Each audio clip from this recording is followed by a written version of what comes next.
We're gonna have some fun. All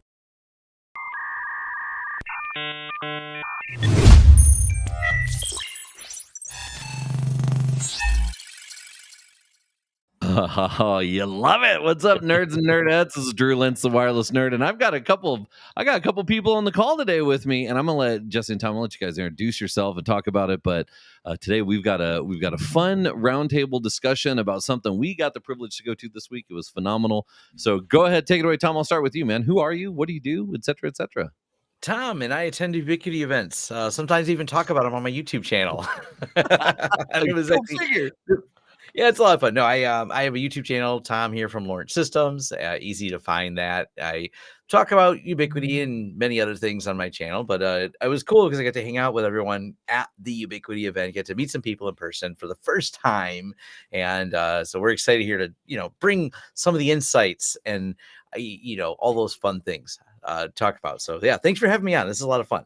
Yeah. I figured, I think you put something out, Jesse. I think you put something out, and we all had like our different opinions and perspectives. I was like, why don't we just all get on and create some ideas? So next up, Senor Tab Geeks, go ahead, man. Who are you? What do you do? So I'm Justin with Tab Geeks, and I got to say it's a real treat for me to be on here with Tom because I learned so much of what I know about Ubiquiti from Tom back in I don't know 3-4 years ago when I started playing around with this at the beginning of the pandemic, and being invited to go to the Ubiquiti conference was also a real treat, and meet the rest of the YouTubers and so many folks from Ubiquiti, and kind of get to see behind the curtain, if you will, about what's coming, and how all that has come together. So I specialize mostly in business technology on my YouTube channel, podcasts. I was very heavy in Google Workspace for several years. Now I'm branching out some more, getting into more product reviews. Ubiquiti is a major cornerstone for me, and so I've got a lot more coming up on that soon. Nice. Well, y'all, I appreciate it. I'm Drew. I'm a wireless guy, so I have a long and interesting history with Ubiquiti. It goes back. It was funny when Robert was showing the SR51 card that was up on the screen, and Yeah, that's my background's in building wireless ISPs, and so coming from those days, I worked for a distributor at the time where we got to put together a distribution agreement to lock down. If I remember correctly, it was exclusivity for distribution of the Ubiquiti product line for a solid 3 years. And the CTO that I took it to ink it at the distributor I was with said, no, we're not going to carry that. No one's ever going to want it. And that was right when they first introduced the power station. So I got to test out the very first production power station in Kentucky, and then move into Nano, and long history there with the UISP stuff, and then as they moved into Wi-Fi, interesting. But my background is obviously on the wireless side, so I do a little bit of wireless here and there, have a good time with it, post online and talk smack and whatnot.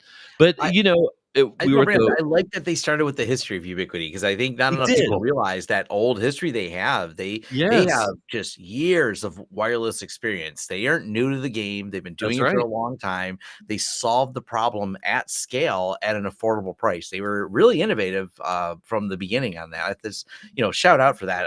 I thought about putting a video together about their history of stuff because it's just cool. Even having the old logo on there I haven't seen that logo in a minute. You know what I mean? But But that really is it goes to the event that we were at, and it goes to just the whole surroundings of the technology and how they started to solve the problem. I mean, even something we'll talk about later where he popped in, he talked about the reason that they did the identity project was because he couldn't get his VPN to work. You know what I mean? So coming into the industry and being completely disruptive in a way, I remember telling Robert when the power station first came out, I said, hey man, you can't do this. You can't drop the price to what that is. You're going to bottom out the industry, and it's not going to be met with good friendly vibes. And he's like, I'm doing it. I was like, all right, let's go, man. So it was fascinating to see. It's been fascinating to watch the growth of Ubiquiti over the course of the last 10 years and 15 years and really see where it's going, what they're doing. But let's start at the top, right? So first, Mr. Mac Telcop says, I wish he could have been here with y'all, but he could have made that would have been fun. That would have rounded it out, with a good fourth there. Either way, we're thinking about you and we're here, so please, jump in the comments. So I was at the Wireless LAN Professional Conference, and two of the guys from Ubiquiti were there, and they extended the invite to come out and be a part of this. This is the first UWC that they've done. I kept asking, "You guys have done this before, right?" And they said, "No, nothing like this." So this was the first one. I mean, it had such a cool vibe. It really reminded me of some of the old shows, and I attend pretty much every major trade show you can be at, whether it's Cisco Live or whether it's HP Discover or CES or any of these shows. And this one was just like stripped down, raw. But it was cool. I think I can't remember. It was one of you or both of you said the same thing, where it was like just the brutal honesty from Robert was cool. Yeah. But also it's like you could only do that in a trusted environment, Yep. Yeah. There was about 300 people there, so they did not go and make it a big event. It really, even though I think it said it ended at 4, it kind of ended at 3 in terms of like official them talking, which is fine. I was thrilled because all of us were chomping at the bit because we wanted to talk to each other. They really brought in, I didn't talk to a bunch of suit and ties. I'll just kind of say it like that.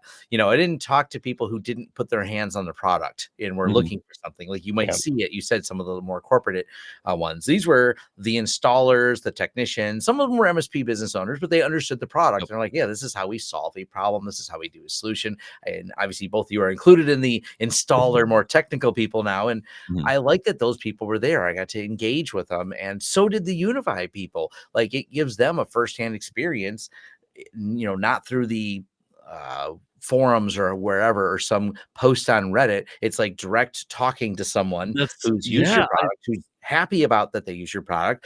Doesn't mean we're not critical. I really like UniFi, and I'm certainly someone who's also at the same time critical of it. And I got to talk to people about it, and it was great. It's having the face, right? It's like, it's like it's like your parents asking, well, what number do I call Google on? This was having someone, clear and present and there and interactive and accessible. And I think that was interesting. One of the people sitting in the row with me leaned over and said, it's not every day you get, Forbes' youngest billionaire standing in front of you, having a conversation, taking time out of his day to do it. And I thought that was pretty neat. What were your takeaways on it, Jesse? Yeah, I was going to say, to your point about the suits, there weren't a whole lot of suits there. In fact, the CEO, Robert, wasn't wearing a suit. We don't expect him to wear one. Listen, tell me everyone wasn't expecting for him to come out in a black turtleneck and do a one more thing. I mean, that was like, I wish. Do one more thing a few times. So a few one mores, yeah. There was a lot of, I promised I wouldn't talk about this, but... yeah, but let me just show you one more slide. That was exactly. Cool. But and that was something that you don't see every day as well. And that's one of the things that I said in my video about this is that it was raw, it was authentic, and it was real. And that's something that you just don't get at any of the large shows. I'm going to Google Next in 2 weeks, and there's going to be 40,000 people there, and the keynote's literally going to be in an arena. And I mean, people are going to be sitting up windows bleeds, whatever, who knows what. And that's going to be, I mean, they're rehearsing now for that in 2 weeks. So. Well, that's, it was funny. This wasn't rehearsed. No, I was talking to the team about, how much rehearsal did y'all do? And they're like, well, we weren't really, we think we know what we're talking about, but that's, that goes into the whole mantra of what it was. And that was a key takeaway for me was, and again, I come from total corporate side, right? I come from a background doing stuff, with Comcast and doing stuff with Meta, doing stuff with Cisco, like the traditional, old school way to do it. And not having that, though, it left me a little bit of a loss because I looked around the crowd and I was like, okay, well, out of everyone in the room, not that I know everybody, right? But seeing the names and the brands and the name, the logos and whatnot, to me, it was like, okay, well, this is great, but it's definitely a different group. It wasn't the group of people that were doing things at massive scale, right? And my friends from ISP Supplies, Steve was there from ISP Supplies, the guys from Streakwave were there, the guys from, all the different distributors were there.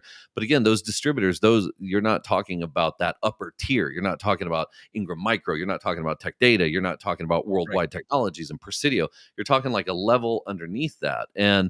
And that, to me, you're going to hear my theme over all this is like, what is Ubiquiti doing to be enterprise ready? It's not just about the equipment. There's so much more. And just looking at the crowd and the raw, unpolished component of it was like, okay, this is good. It's a good place to start. What are they doing to build into that? And that was my thing. Like, okay, you say you're gonna get into the big stuff. But how? You know what I mean? Like, what are you doing to enter into that market? And I'm gonna say someone brought this up as a question, and because they just don't have this yet. They're increasing their support. Awesome. That's good roadmap, as you said, for if you want to move into the enterprise space. But you kind of need a special channel partner program support. So it's not just anyone can call support. No, what are the people that know things a little better? In matter of fact, we want to start at the level 2 techs. We don't want to start at the so did you plug it in techs. I mean, great that you offer those as a service, but give us a fast path. Give us a test to take. Tell us to get a cert. Matter of fact, other companies like Arista, before you become a Arista reseller, you go through a reseller program. You go through and get a couple of your techs certified that they've gone through and understand the product. Then they're like, okay, you guys are smart enough. You passed the test. You can now become an Arista dealer. Also here, now we'll let you talk to our support. This is, like you said, that maturation you need to offer the enterprise level of support. You can't just say, well, yeah, we'll sell to the home user, we'll sell to the 2-person office, and we're going to sell to the company that's in the Fortune 100. kind of different. So so I do want to, I've got it set up here to walk through this. Let's relive the day, right? Let's go back and let's think about when Robert took the stage. He walked up. It was awesome. It was great to see everybody there.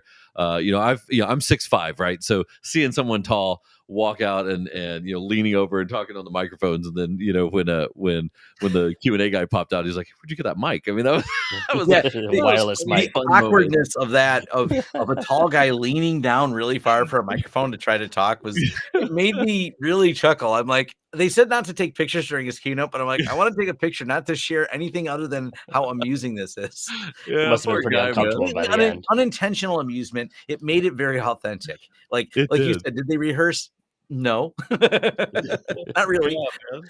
They would have realized the tall CEO guy. Yeah, bring the mic up for that guy. Yeah, man. And I was like vigorously taking notes because I was thinking about, what I was told. And just to be clear, is I went in at the beginning and I asked, Safi, the VP of sales, I said, "Hey man, you guys brought me in here to cover this thing and to talk about it and to socialize it. You got to let me take some photos, man. Like you can't, this is going to be very difficult to do if I'm just live blogging data." And we started a thread up on Reddit, and I mean, we were getting hated on Reddit because we weren't posting enough information. It was like, just tell us what they're talking about. I was like, look, they didn't ask us not to talk. They didn't make us sign something, so don't talk about. But it was an understanding that they were going to share some stuff with us. They were going to be vulnerable with us in a way to get some feedback, and that was really cool. But I did take some notes because, talking about how he started the enterprise Wi-Fi side by saying D-Link 1, D-Link 2, et cetera, and then realizing, hey, there's something that's so expensive that it doesn't work in this market, but the consumer stuff just isn't there. And that's where UniFi was birthed out of, was that scalable management of Wi-Fi APs. And it was great to see that trend continued on. And I love the fact that they got their roots in Wi-Fi and in wireless. I mean, being a wireless person, to see everything that they've branched off into has been really great. But then as he started talking about the value, I mean, what do you think about this statement? More and more powerful features every quarter. He said that. And then he said that the customers like them because it's a value on top of value on top of value. And it's not just low cost. What are your thoughts around that comment that he made? So one of my other favorite CEOs is Huntress, and he says almost something the same. Give more than you take. He'll say that all the time. I love when Kyle says, he says, my goal is always just to give back more than I take. And I kind of like that as a concept. And I think that's true. Ubiquiti has really stayed the course for a company that's been around for a few years. They're big enough right now that, other than the crowd that is listening to us and us here present as well, we would go nuts and be super angry, and we would be having a completely different version of this if they had announced everything's going to subscription, guys. But the reality is, they could pull it off. They could make a disastrous amount of money. Like they could basically become the next Broadcom. But they don't. They really have done that where I still have confidence. And my question for the CEO was, hey, is there anything on this roadmap that takes away like that self-hosted controller? And he said no. And I said, that's great. You did stand up and ask that. You're like, yo, where are you going with this, man? There was a slight amount where I geeked out. If you notice, I said, "Hey, do you have a roadmap for self-hosted controller?" Blah blah blah, and he says, "No, Tom." He said my name. Yes. Like, you can't read my badge. I mean, you got good eyes, I'm sure, but you can't read my badge that far. and then he did also call you out by name, where he said, like the question that Tom asked. I was like, Yes. nice, like well played, man. But that was the vibe of the keynote. It wasn't promising things he couldn't deliver. And the other thing that I liked about it was also how he took accountability for some of the stuff that failed.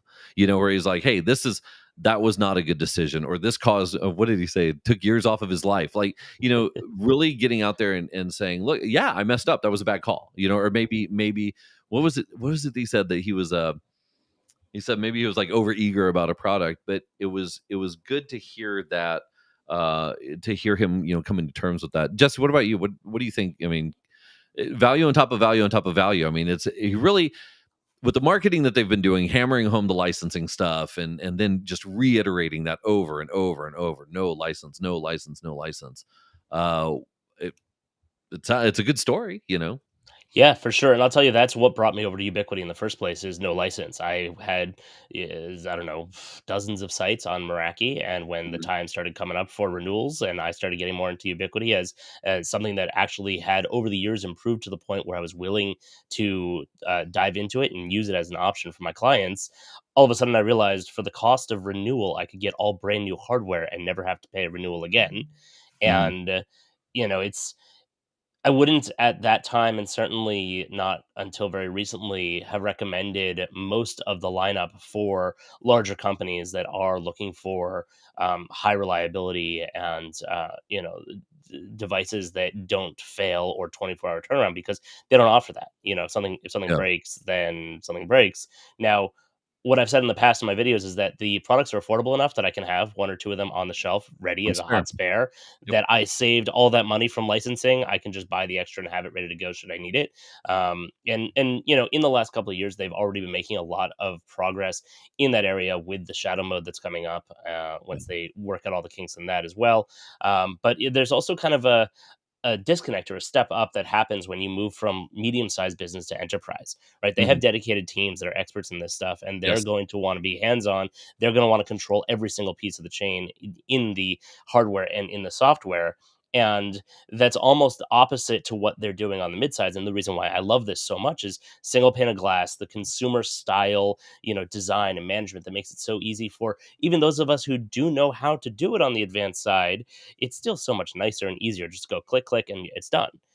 Sure, there are CLI things that people are going to want to do and can do, and some of those things are always going to be buried in the interface.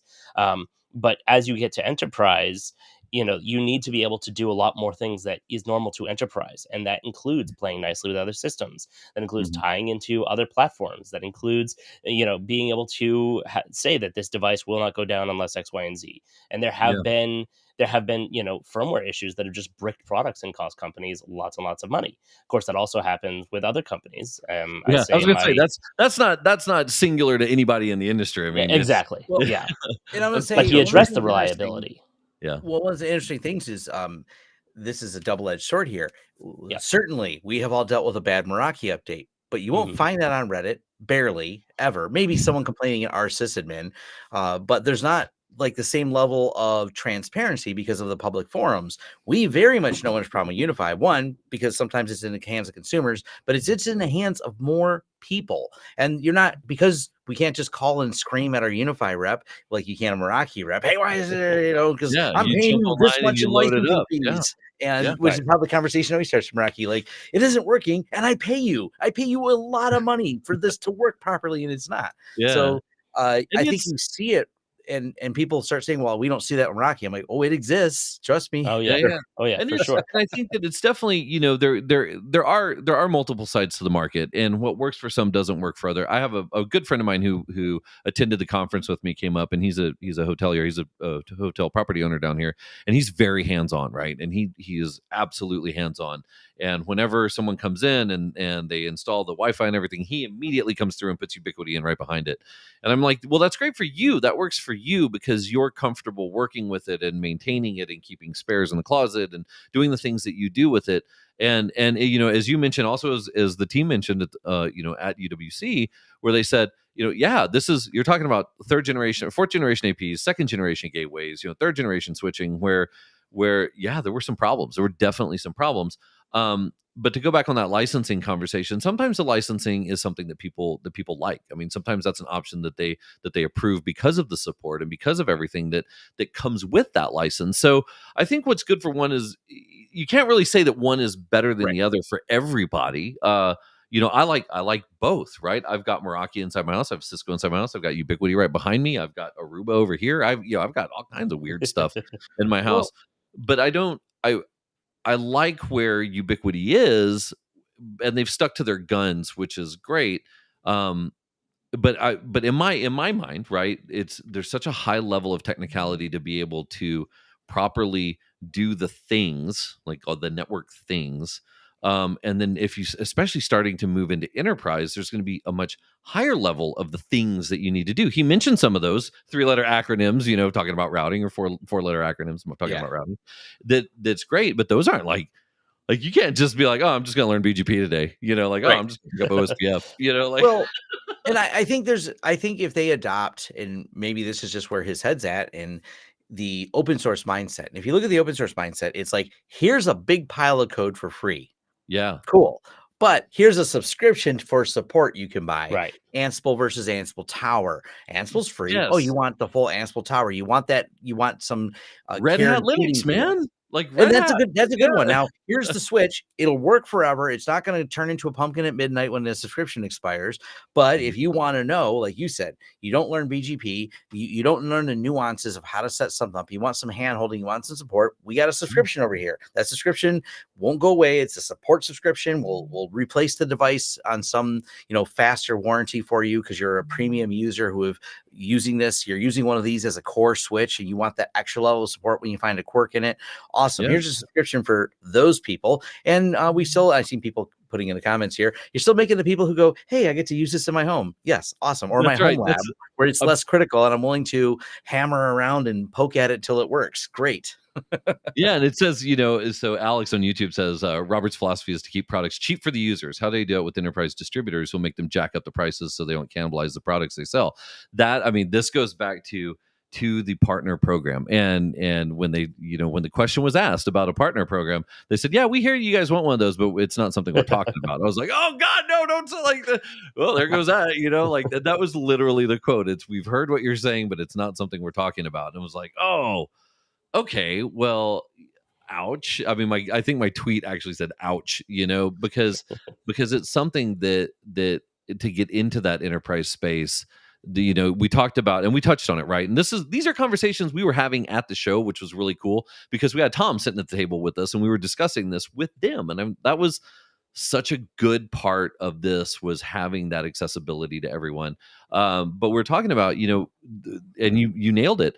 Most people who do this, they say, hey, it's cheap enough. I can just buy 2 or 3 of them and stick them on a shelf. And when something goes wrong, I can go fix it, which is good for SMB, which is good for mid-market, which is good for small office, home office. But for enterprise, where you've got 400 APs deployed, having to fix things is not really something you ever want to do. And that leads me into a question where, the trend right now, right, is if you look at Nile and you look at Meter and you look at the network as a services company, and don't know if you're familiar with them, is what is some of the stuff, but these are people that are saying, hey, don't worry about it. Just tell us how many users you have and tell us what the SLA is. And we're just going to charge you per user per month. And we're just going to make sure that everything's there and everything's working. And they rely on AI and ML and all these things and support and all this magic. It's the magic of all of it. But they're doing it, right? And Meter just introduced their switching stuff, and Nile, John Chambers is over at Nile pushing that. And it's like I feel like that gap is widening on the enterprise side versus something that Ubiquiti can come to the table for, because they're going to fill that gap. Like if they do move northward, which it really looks like they are doing, to fill that gap in the space that has been left after the Meraki acquisition to Cisco and Cambium trying to figure out what they're doing. And, you've got that weird that weird little, you've got SMB, and then right above it, you've got like that mid-market and that enterprise. It's like there's that gap there that you either have to do it yourself or you have to pay somebody to do it. So I agree with that, and I'll take that a step further. I think that with Meraki moving over to Cisco and that vacuum that you're talking about there, Meraki was the beginning almost of that internet connected, cloud-based single pane of glass. And that's why I went after it, because at the time I was managing 100 remote locations, and I could do it all just from a dashboard and say, okay, are there any red lights? Great, there are red lights. And to my point before about the consumer influence of design on enterprise tools, I think that you're going to get to a point here where, for example, you mentioned Level and what was the other one? Nile are they manage everything for you. That takes it to the extreme. But I think that as you have folks who are younger and came up with the design of the in the time of the design of the iPhone and good design for consumer products, and are bringing the want to have that to enterprise tools, you're going to want that in enterprise as well. And we see that all the way to the point of the FedEx Forum, which we saw Daryl's talk, where he's running it all on Ubiquiti, and he's got hundreds of APs there, and he can look at the dashboard and he can say, okay, here's exactly what's happening. That's right. Here's a single pane of glass, and I can see what's happening here. And if there's a problem, we go and address it. I know exactly where it is because I can see all of that. You can't get that from a lot of other tools. And, I think that there will always be room for the mega massive, the higher end of Cisco and those folks in enterprise. But I think that there's definitely going to be a lot more middle ground as you go just above SMB before you hit, mega enterprise. Yeah. Blank space right there. So, but to his point, that's 18,000 people they're supporting in the forum. That's big. Tons. Totally agree. So then moving on next, we've got Tom gets up there, and I gotta say, if I had to give an award for my favorite presentation other than my buddy Daryl DeRoja, I would definitely give it to Tom. I thoroughly, absolutely enjoyed Tom's presentation, because being a Wi-Fi guy, everyone is asking about Wi-Fi 7, and they're asking about this, and you sit there and you're like, how am I going to explain puncturing to them? How am I going to explain resource units? Tom I thought did a phenomenal job explaining Wi-Fi 7 and then showing what the features and benefits of it were and why it's important to move there. But he didn't even do it from a Ubiquiti perspective. He did it just like as a knowledge dump. From a technical perspective. It was so cool, man. Yes. And that's Ubiquiti, Tom, not this Tom. Yeah, I should clarify. Not me. I did not get to go up on stage. I mean, I would have stood up there if they asked me, but they had Wi-Fi Tom. I met him as soon as I walked in. I was like, you got a great name. He looked at my badge. He goes, you do too. So we hit it off really well. I shook his hand right after our presentation. I was like, you killed it. You understood the business use case. And it was a very, like you said, not Ubiquiti centric. He talked about the status of Wi-Fi. He went in the weeds where we would like, what we expected him to do. Yes. Or I would say unexpected. I was happy he went there, I should say. But talked about the technical challenges and how they're solving them, how Wi-Fi and the new standards are solving them, and then how Ubiquiti is making products that are matching these new standards and being able to support us at high densities. This was a big part of his talk. And then, by the way, here's one for everybody. And then he opened it. He opened it up. He's like, you get a Wi-Fi, you get a Wi-Fi, get a Wi-Fi. I was like, how am I going to take this home? I appreciated that they didn't give it to us until the end, so I didn't have to carry it around all day. Yes. And I do want to point out, Cody's pointing out that it was his first time presenting, which is true. It really was Tom's first time presenting on a stage, and so now, I mean, I feel like he did a fantastic job. Great job. But so if you're watching this, Tom. Yes, it's good job. Yeah, there you go. Round of applause from all of us. There you go. One more round of applause for our friend Tom. I think Robert did a bang-up job. I'm just saying, Tom. Robert did a good job too. But so you mentioned something super important there, right? And I got to see this when they showed up to the Wireless LAN Professional Conference, which, if you're not familiar with, every year there's two main ones, and now there's a couple more. But in Phoenix in February every year, it's called the WLPC, and it's every wireless nerd from around the globe converges on Phoenix. There's about 500 of us that show up, and it is awesome. And all we do is just nerd out about wireless for 3 or 4 days. It's nerd spring break, and you can get certifications and learn about tools and all these other things. It's a phenomenal event. It's called WLPC. And then even more fun is in October, it's in Prague. Now, this is the last year it's in Prague. Keith is going to move it to a different spot, but it is such a great event. There's some in Colombia, there's some in Mexico City, there's one in Valencia, Spain. There's some really good forums coming up for WLPC, so just look that up. So the guys come out, Tom comes out, and he just pushes new code out of nowhere. He says, "Hey, let me turn something on," and he turns MLO on one of the UniFi 7s, and we're all standing around. It's me, a guy from Juniper, a guy from Aruba, a guy from Mist. We're all like, we're sitting there. We're like, dude, how can we help you? How can we help you do this? And when we first got it associated to a new Google phone, to a Pixel, we negotiated 2.8 gigabit per second between the phone and the AP, and we wanted to speed test that and throughput test it, and we couldn't find a switch port fast enough to test. It was the first time where we've been like, the wireless is so fast we can't find a wired port to test it out with, because 2.5 gig wasn't going to work. We needed a 10 gig port to test it, and so we saw it work, and it was great. But my point with this is, you mentioned it wasn't just talking about what Wi-Fi 7 is capable of supporting. It's about the equipment that's capable of supporting the Wi-Fi 7 AP, and some announcements that have, some of them have been leaked on Reddit already, talking about some of the new stuff that's out there, some new switches, some new gateways, some new things that are pushing the limits when it comes to capability and capacity to move into the enterprise space to do that. So I'm not going to talk about what they were. I don't want to get anybody in trouble here. Everyone else has access to Reddit, right? All right, yeah, cool. Just get on Reddit. We didn't violate any NDAs here. yeah. But hearing about it, it wasn't just saying, hey, we've got a new AP that does a whole bunch of internet, right?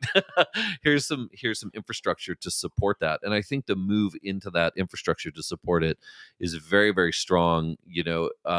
I'm excited to see that. And so Tom's take on the Wi-Fi 7 stuff, he did say that there were 11 new SKUs coming out this year, 11 new wireless access points. That's a lot of SKUs, man, if you stop and think about it. I don't know in the Q&A if you all heard, but maybe it was one of y'all that asked the question about the reason that there was not an outdoor version of the UniFi 7. You heard why? Because 6 gig isn't available yet. So why make an access point that's outdoor if you can't use 6 gig outdoor? It's a pretty common sense answer, but yeah. But there's a new Wi-Fi standard, and they talked about this as a standard that if it geolocates and there's bandwidth available in the 6 gigahertz, you will be allowed to use the non-overlapping channels for that, which I thought was kind of cool.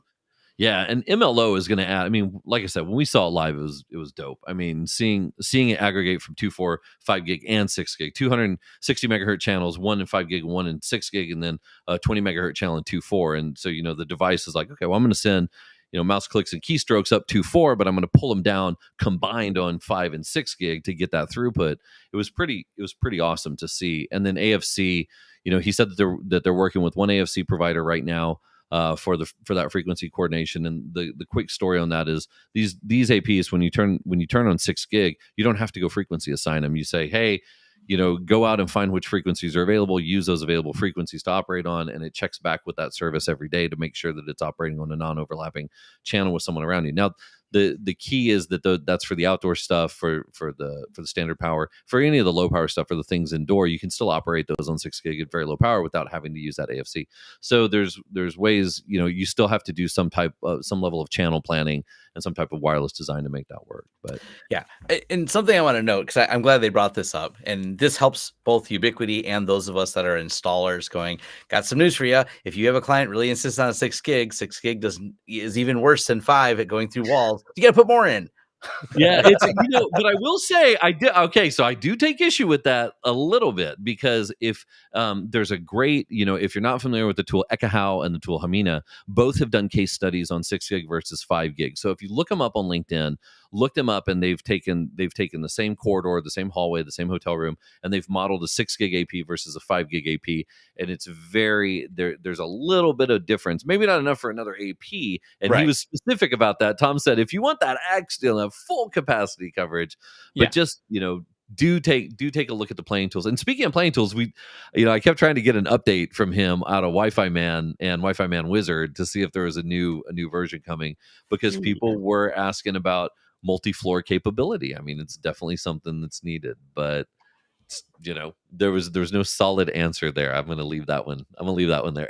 Yeah. What did he say? Nothing I can talk about yet. There were a number of those replies. It was ask me next year. Yeah, it was later. Let's talk about this offline. I love the one that was like, just give me 2 weeks, like just 2 weeks. Someone was talking about video camera standards, and they're like, that would be a great tool. You should learn about that in about 2 months. Yep. Well, So there's a number of things also that I want to see them bring together from, on the Wi-Fi side, talk about on the planning stage. Mhm. They showed off some interspace stuff and whatnot. I've basically been saying this since they announced it. I need to be able to go from the Ubiquiti planning tool with one click and say, I've installed it. Now it's in interspace. Right now, I have to rebuild the entire thing in interspace. I'd like to be able to take a scan from Wi-Fi Man, and I'd heard something about this somewhere before the event. Maybe they've done it, but I'd like to be able to walk around with Wi-Fi Man and say, "Look, blueprint, upload." Now that's Push my the button. my floor map for interspace or for the planning tool. So there's a lot of really good ingredients here, and now they just got to bake them all together and make them Yep. all integrated. I agree. So then following that up was Craig talking about all the new gateways. And basically, this one's going to be difficult to talk about without revealing any product information. so Yeah. so I think the way that I Let me get brought it my up was, beep out button ready. yeah. You know what? It was awesome when you showed the beep, beep, beep, beep. No, it was, it was basically saying they knew where the gateway sits today. And they knew that they needed to move south, right? They needed to move downstream to support smaller deployments that wanted it. And $100 for the gateway is incredible. But then he realized that you also need to move northbound in order to support all of this enterprise stuff that's going on. And so that's to be frank, that's the magical device that would be amazing if it was, if it showed up sometime, would be to see something like that. And so a lot of talk about what that would look like, moving northbound into that enterprise space with a gateway that would support some of these newer things with higher throughput and higher capacity. So it was good to see that he did talk about the gateway shaving years off of his life, and it resonated with the crowd, because a lot of us who deployed those looked at those and were like, if only, But this was, and forgive me, they're now on their second generation or third generation of gateways. Is it third? I guess it'd be Was it- third generation. I think that's Yeah. kind of where they are. If you look at like the original USG, but I one thing I'll hats off to them again, that self-awareness of them not being where they could be, where they need to be, and they completely recognize that there's many installers like myself that do these large scale projects, but I can't. That's like a missing piece. Their gateway is not up to the task. We do these 200, 300 access point installs. There's not a UDM that supports 300 access points and the scale of clients, because there's a bunch of wired stuff in between. That's just the access points. There's a ton of switches involved. There's an absolute massive client load on this. I'm not throwing a USG. This has got a full HA, more enterprise level firewall at the head end of it. That's very common for a lot of our installs. So they were self-aware that they know that they make it all the way to that firewall. They're like, cool, we sold you 300 switches and 1,000 APs and 0 firewalls. That's right. And that fits perfectly into that space before you hit mega enterprise of, I need more headroom. I need this device to be able to handle a lot more stuff. It's not necessarily a lot more clients, but it's a lot more APs, or it's a lot more cameras, or it's a lot more, we want to do more with this. And that's where I think the push to go there is coming from, is a lot of people are asking for it. But how do you define enterprise? Yeah, and I think, and the thing that took me, that shocked me a little bit, was not just the hardware to support what you're talking about, and the services to support it, but some of the enhancements and the features, and I guess it's 8.0, right, or some of the new stuff that's coming out. That's like, here's imagine a world where you had a hardware platform that was capable of supporting all of this incredible throughput. Now you've got the horsepower to do some really interesting stuff. And I mentioned it. I said Gigamon style packet inspection, Gigamon style SSL certificate inspection, coming along, with the hardware that supports it. So because that was key to me, was looking at that and being able to see certain things and being able to see information that you couldn't see before without having, because Gigamon's a great product, but you're talking about dropping 50K on a device. And this is something that's taking one of these incredible enterprise grade level services, things that network administrators use and they want to use, and then being able to run that on a piece of Ubiquiti hardware. It's like what? Yeah. Not, it was interesting to see that their thought process was, hey, if we're going to upgrade the hardware, if we're going to start to move into enterprise grade hardware, then we need to start really looking at some services that are enterprise grade and seeing what we can apply onto that theoretical hardware in order to make it work the way that enterprises will look at it. Kudos to that foresight. That was pretty cool. Yeah, they feel like they're wandering into that space, but I seen someone bring up a question, and this is wasn't at all mentioned there, is like custom feeds for security and things like that. That's not really, they want to be able to do security, and we get that. They want to keep it on this easy level, but they're going to realize very quickly, as someone who deals with that exact scenario with a lot of clients, this is where Ubiquiti is not a fit. There's just a simple custom feed. Matter of fact, this is even something a lot of home users want, is when it comes to like DNS filtering and things like that. We'll just say that people they have those lists out there, and they would like those custom feeds to not just type in some block sites, but a constantly list of updated block sites that are imported in. I've got a 12-year-old dude, request. Like, that landscape changes by the second. Yeah. But that's the thing, is it's such an interesting part of this conversation, where it's like, I just mentioned in the same 30 seconds, we're talking about a company that's trying to build enterprise grade hardware. Not trying. I mean, let's face it, the stuff that's getting there. But the request is not just for the enterprise. It's, hey, I want to be able to look at what my kids are doing and stop that at home or in a small business, a daycare center, or a school even, or whatever it is.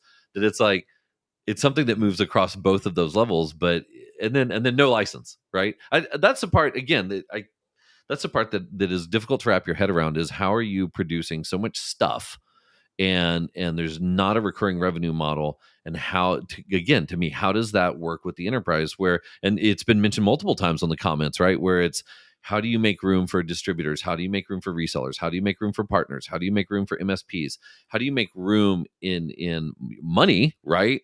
And that's the problem that I didn't get an answer on at the event. That it was like, okay, that's why on my little deal, I said, what if they're saying that they're enterprise ready, but they don't have the structure for that? Not just support. I'm talking about the channel. Like, I'm a huge believer in the channel. If you don't have a channel that can support you, and everyone's just buying extra equipment and sticking it on the rack, that's not that doesn't I can't sell that to a large grocery store or a large convenience store, or it's just a little bit difficult to do that. So where does that model fit into it? And I didn't hear any of that, but then I walked out, and, this is what I was going to say at the end, right? Is that when you walked out, on the right hand side, there was the VIP room.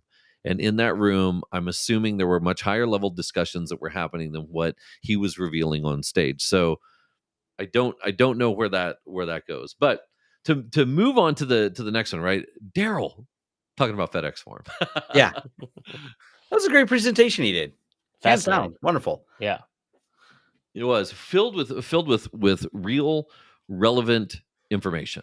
And I think that goes to talk about the scale of what's being done, the scale of the product, being able to support the number of users. It was fun to listen to. It was fun to watch, not just from the Wi-Fi side, but from the switching and the gateway side as well. Seeing what he's doing, how he's routing that traffic. I have some of the stats if nobody has watched my video here yet from his talk. The ones that we can share is essentially it's an arena.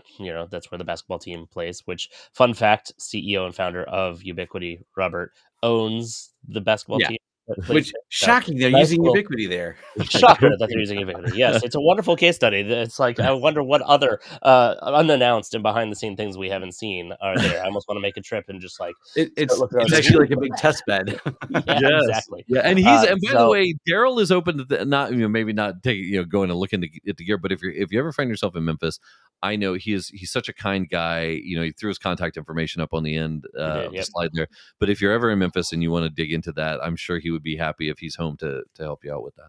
And the stats, you're going to get to the stats. Sorry. So the stats are, it's approximately, they see 18,000 people there, and generally on a regular day, if it's sold out, which often it is, 18,000 people enter the arena at the same time. So there's 18,000 people all trying to connect to the Wi-Fi within within an hour, essentially. He's powering it with over 300 access points. He has 50 switches across 30 IDFs, which is the distribution rooms, and those are just for the access points. And then he has 20 NVR Pros that are powering over 350 cameras. It's nuts, man. It's nuts. Yeah, I bet the request for stacking came from him. He was like, dude, I need to search all this now. Right? I need more. But if that's the case, then maybe, fingers crossed, NVR stacking will get better over time so that we can, scale it to 20 NVRs and beyond. Yeah. That's, that. So, we do talk about the physical security side. And that was something that there were so many people asking questions about that. And to set the scene, right? I guess we didn't set the scene there. After every presentation, they opened it up to Q&A, which in and of itself was like, that was fun. Shit, you're doing that, like I stood up every time.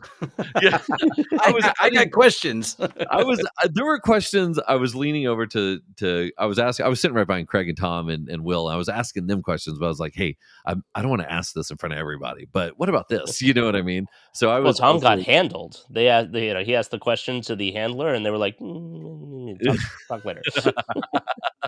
I was sitting right next to Tom, so I had a front row seat. I do want to go back and say something. Alex Bagari commented on YouTube. Ubiquiti has moved 40% of their revenue direct to consumer through their website, which is up from 0% in 2012. They have 38 to 50% gross margins. They can afford non-recurring revenue as long as they don't hire salesmen and copy other business models. Such an interesting, takeaway, right? Because publicly traded company information like that is available.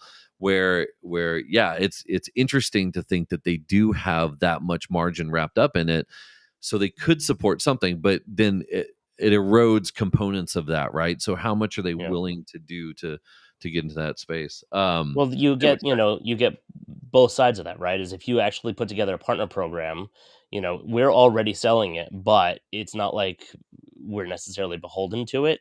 I generally go for Ubiquiti because it's what I know best. It's what I recommend. But, when you align yourself with a partner program and you actually have access to be able to support that, and you're getting paid for that, and as part of that agreement, you're providing first level support, which then turns into more clients for your business like that, amplifies the channel, that just can cause the sales to explode, and then the money that they're losing paying us, theoretically they gain from more customers. Exactly. So to your point, they've got a lot of overhead, so I think that could work. Yeah, go ahead. Speaking of that model, man, it was awesome to see the guys from HostFi there. It was like, that's cool. Talk about something that's like, oh, this is great.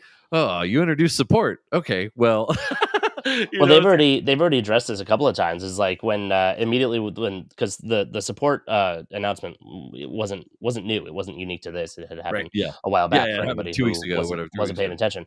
Oh, I thought it was longer than that. But anyway, they were like, the first time when we saw that, we were like, crap, like.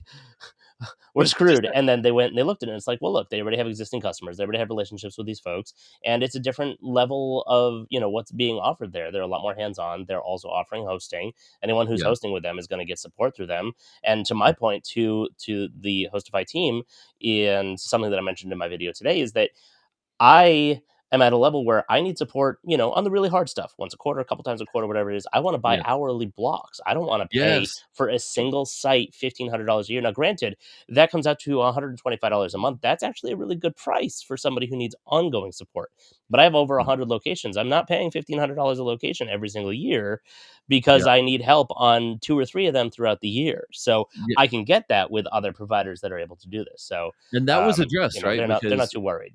Where we talked about and it was Will that talked about that, where from a pricing structure perspective, I think he was talking about hotels at one point, where he said, if you own a whole bunch of hotels, you're not going to be billed per site, per hotel, or whatever the case is. It's like they need to rethink that of, are you billed per site, per property? Are you billed as the management group that has 15 different properties underneath them? How are you paying that to take advantage of it?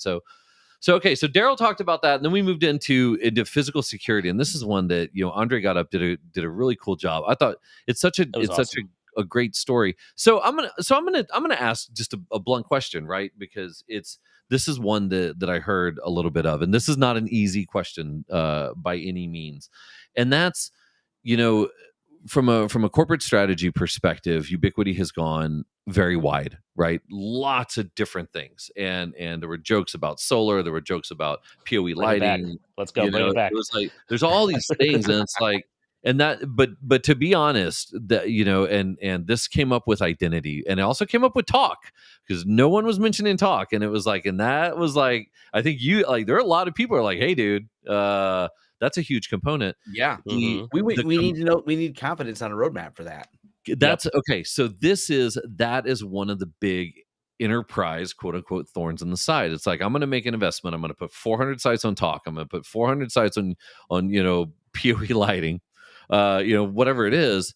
And then 6 months down the road, it's like, nah, we're not going to do that anymore. Whoa, hold on. That creates some enterprise issues, and that came up on the physical security side. It's like, okay, well, how committed are you to identity, right? And then, and Robert did mention this, and he talked about the birth of identity and why it did. Because someone stood up and asked, how are you going to compare to? Are you ever going to move into like Duo or Ookla or Okta or any of these things? or any of those? Yeah, and so the question was answered kind of fuzzy, right? But not fuzzy in a way like we can't talk about, fuzzy in a way like I don't know if that's where we want to go.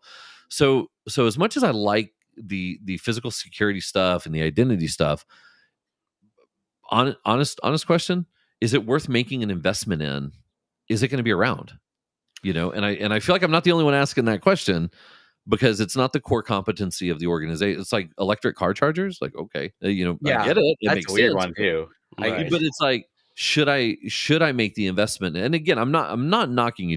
Don't take this as knocking Ubiquiti. This is just asking questions that everybody I feel like is asking. It's like, why would I make an investment in the physical security components of Ubiquiti, knowing the track record of saying, well, that's a pet project we're going to get rid of? And right. I can't Well, I think also, I think here you can look towards the competitor landscape. The other major security camera surveillance companies are all going access. Verkada has a huge access offering. Others have massive access offerings, and the reason for that is, I believe, because you want that deep level integration. The fact that I can say, okay, tell me when this person badged in, now show me the video. Show me the camera. Yeah. That needs to happen instantly for me to be able to do an investigation that pulls up every time that person came in the building and has their badge information. Was it their badge? Was it them? Before I had to download a CSV from an archaic system that only worked on-prem and then compare the time codes, which were probably wrong because it never connects to the internet to sync up the time. So it's in the wrong time zone. You have to adjust it. Yeah, exactly. Forget about daylight savings time. Like, that's all another problem. And on that note, one of this is the only time I raised my hand. It was when they said no more questions. I was like, God damn it. It was the extensibility of this and being able to kick events out via JSON, XML, some type of API where it's like the license plate recognition thing is so dope, but I can't get to it. Like, I've got to run it's very young. Yeah. And it's like, okay, well, amongst all of the security things, you have to have extensibility and security in order to work with all of the other things, in my opinion. And that I don't see that. It's not matured to that point yet, in my opinion. It really hasn't. And I get the impetus for wanting to go into that market. One, just like you said, there's a need for it. There's a demand for it. I don't want to have to compare disparate systems. The other side is one of our clients is a massive property management company that manages large buildings, and the door access stuff is hot garbage. It's crazy what they pay for it, the subscription they pay for it, how poor it works, and how old it is. And that it's all based on like these stupid Java things with weird applets that you have to use control. Like, oh yeah, you still have the one system we haven't updated, so you still have to use Internet Explorer on a Windows on an old Windows XP computer to control it because we haven't replaced it yet. And it's like, but even when you replace it, you're like, well, it didn't get much better. So I think there's a demand in the market for that spot, but you have to stay committed, because when I say an old Windows XP machine running this, that is the long tail that comes with door access. Enterprise. They set up the door access system 20 years ago. They're still using those same silly cards, but I don't blame them, because ain't broke, don't fix. I hand a card out whenever I have a new tenant. It's easy to manage and things like that. It's hard to get people to want to replace it. Not to mention the cost per building of replacing this is not cheap. Not cheap. That's right. This is a infrastructure project. Don't worry, I'd like to bid it, but they wouldn't like to pay what that bid is. but that's the concern, right? Is that if you're going to make that, and granted, I think that access control is one of those things that, just as you mentioned, you put it out there, you install it, it should work regardless of an internet update. It should work for a very, very long time. And I have seen that stress test a bit. It does. Like, even if the internet goes down, even if power goes down, as long as you still have power to the device, it remembers the codes. Like, it will work. Yeah. But it's also sold differently. And this is where we separate from IT and Wi-Fi, where I'm going to sell you something. I'm going to put it on, let's say, a 5-year life cycle that I'm going to hit you up. It's going to go into my system. And, my sales, your account manager is going to say, hey, that Wi-Fi system is about 5 years old. About time to replace that thing. Just like, it'll be part of a refresh project that's sold. You don't sell both phones, as we talked about, talk, or your infrastructure, internal stuff in the building, such as door access. You don't call them every 5 years and try and sell a new version of it. It's not how that works. That's right. That's right. It just isn't. And speaking of, they did talk about the cameras, and images have shown up online about some of the new cameras and the stuff that's out there. That PTZ is cool. I gotta say, it's cool. I did feel like the person I was with was like, that's really cool, but how's that going to handle a hurricane? But there was some really good. Go ahead. I was going to say, to your point about weather here, is back to the access control stuff. I was talking to a guy after the Protect session, and he was saying that he's got a bunch of real estate, and my client, also one of my big clients, also has a lot of multifamily apartment complexes, and he said he's got access control deployed out there in Vegas, and in the Vegas sun, the badge readers simply melt. That's it. Yeah, this is the same thing with when it gets too cold. It's the Tesla deal where the ice froze over the door handle. As someone who owns a Tesla in one of those cold places, that happened. I had a Tesla, but in a very warm. So I'm down in South Texas. I'm an hour 15 from SpaceX down here in South Texas. So it was about 12 below zero when I had a problem with my car. No, not your temperature range, I'm sure. Absolutely. I'm in Southern California. I'm in a t-shirt. I don't know what you all are talking about. It's like, I don't know anything with sleeves. Well, Chicago's the same weather as Detroit, where I'm from. So you come there in the winter, and you're like, why do people live here? Well, then we moved on after and I don't know if you have any. We can always jump back and talk about some of the physical security stuff, but then we moved on and we talked about that support, and I think we've covered everything, all the highlights from that. They talked. They had the release about the post-install support, the pre-install support. I feel like Will did a tremendous job of explaining the options that were available for pre-sale support, and it's like when you put it all in one presentation, you put it all on one slide. It's like, oh, you have all of these things covered. I didn't know that. I didn't know that there was one here and there was one here and there was one there. So talking about the pre-sale support side was really cool. It was it's definitely a bigger service offering than some of the other competitors in the marketplace, I'd say. It's almost like a channel support option. Yeah, they're getting there. Pre-sale, They do have it's funny, this came up on my forums earlier today and 3 people replied right away, like people selecting an NVR. They have a nice NVR selector. We're like, someone was asking, how do I pick which UniFi NVR and which one I get, and etc. Yeah. I love when a company takes the time to do that. We've seen this with a lot of other companies. And Synology's got a pretty good one too. Yeah, Synology's got a great one. You can pick the apps, pick the things, pick the workloads you want to run on there, and they'll keep narrowing it down to the product base. And when you're a company that offers a wide range of products, this is key. Unless you want to sit there and pay a 6-figure sales guy to try to sell it to me of what I need and go back and forth. Engineer. By the way, I don't like that experience. Architect. Yeah. I would much rather slide a slider. I need this many 4 cameras, this many this. Just show me the boxes that will work with my configuration. Great. Let me click buy it now. Yep. Yeah. And that's, go ahead. No, go ahead. I was going to say that's something, an experience that I've had elsewhere as well when trying to spec out competing systems is they only have, 3 outdoor camera options, and they're all expensive. Not Ubiquiti, a competing platform, but it's relatively easy for me to say, okay, you want a telephoto, you want a dome, or you want a bullet, and like that's it, it's done. With Ubiquiti, I'm like, just call me.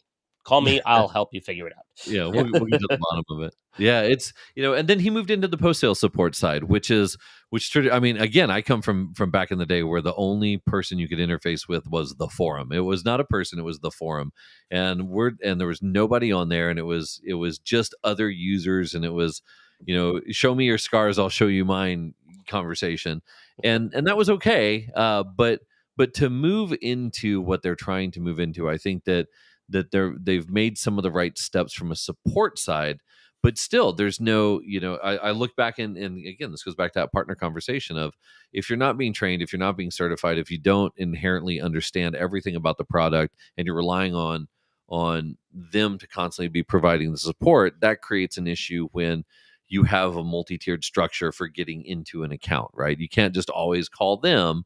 But then again, right, conversely, look at where network as a service is going. It's saying, if you have a problem, just call me. So what's old is new again, I guess. Like this is now a cyclical conversation, but it was interesting to hear some of those. And I saw, I think when y'all posted the pricing, $1,500 a year. Is that what it was for site support, something like that?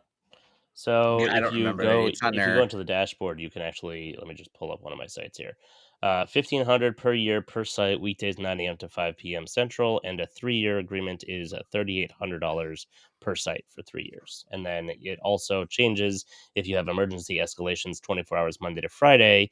The $1,500 a year per site goes up to $2,500, and the $3,800 for 3 years goes up to $6,000.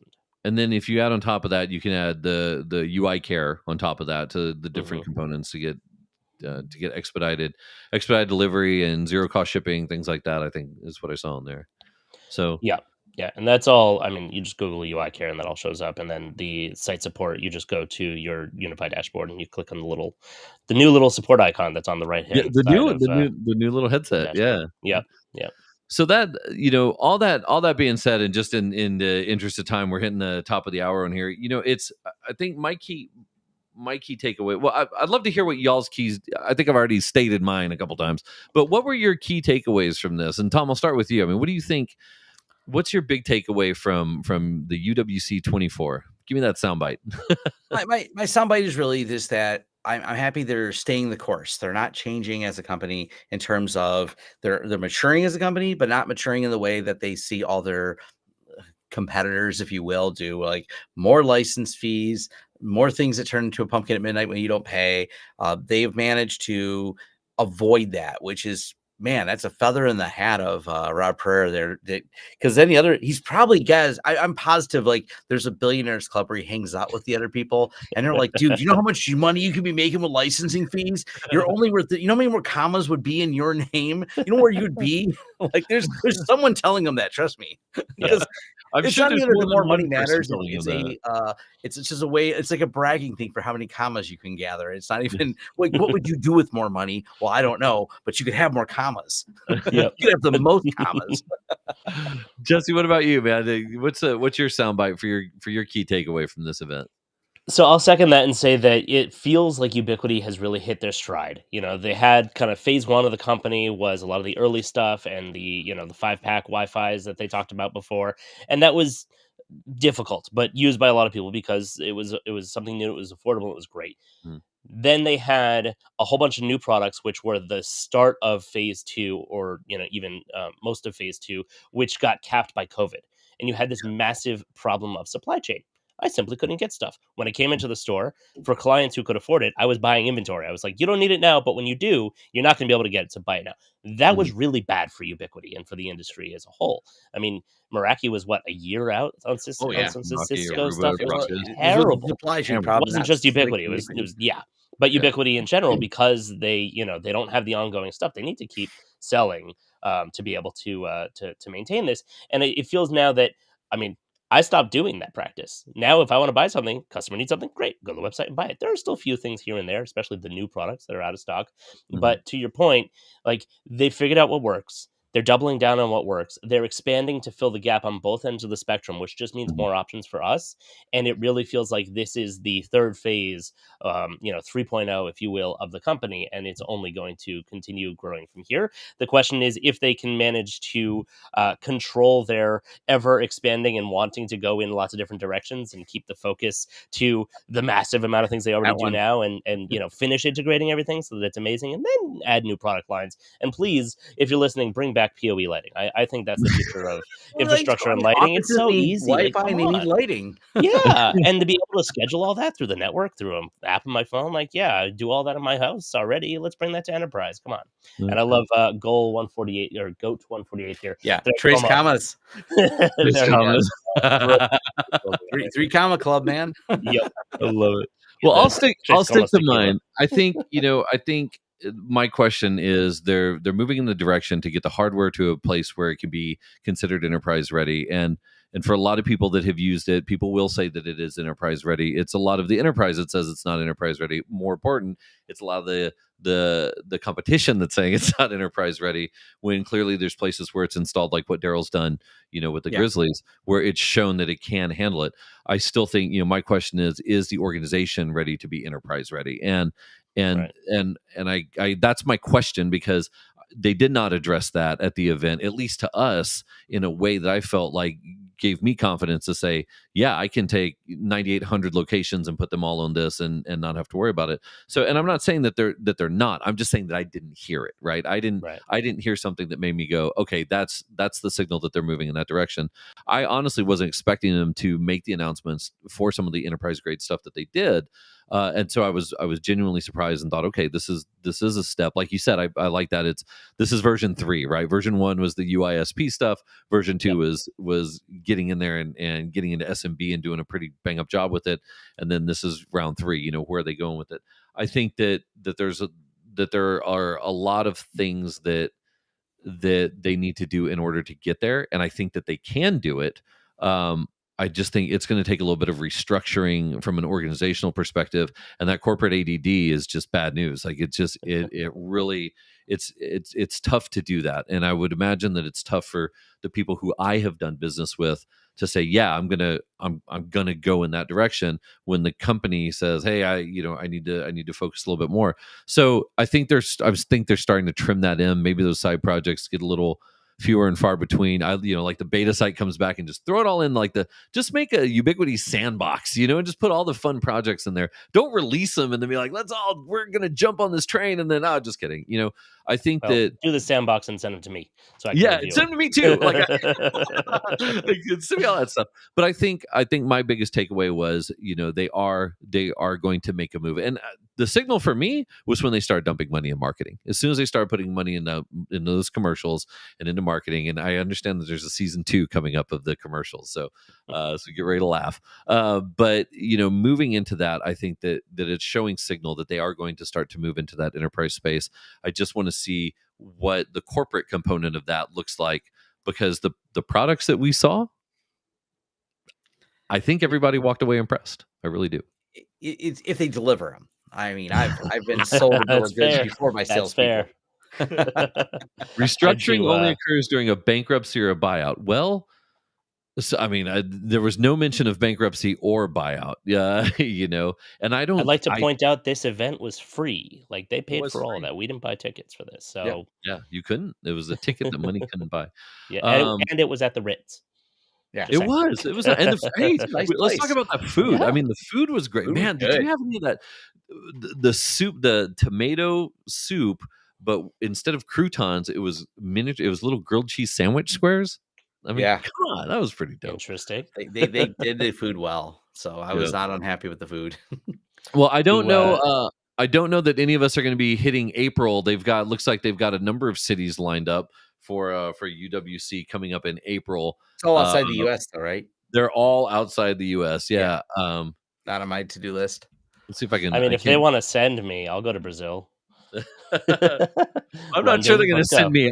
I've tended to be a little critical. Yeah. So if you're in this area, reach out to someone on social media. They did mention that they monitored their social media a lot. So London, April 22nd, Munich, April 24th, Stockholm, April 26th, Dubai, April 29th, and Singapore, April 30th. Those are all to know. Those are 2 days apart. It's 2 days and 2 days and 2 days, then 1 day. That is going to be. That's a tour, man. But at the end of it, it's gonna be great. You can register if you go to uwc.ui.com. Seats are limited, must be reserved in advance.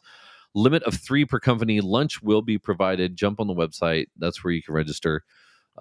Guys, this was a lot of fun. Hey, a lot of fun. For me to just walk into the world where you guys have been for a little bit. I do appreciate you taking the time to jump on and have this conversation. It was a great conversation. I really appreciate your perspective. Thank you for having us. Yeah, thank you very much. Yeah, and I dropped the links that we mentioned in the chat on YouTube as well. Beautiful.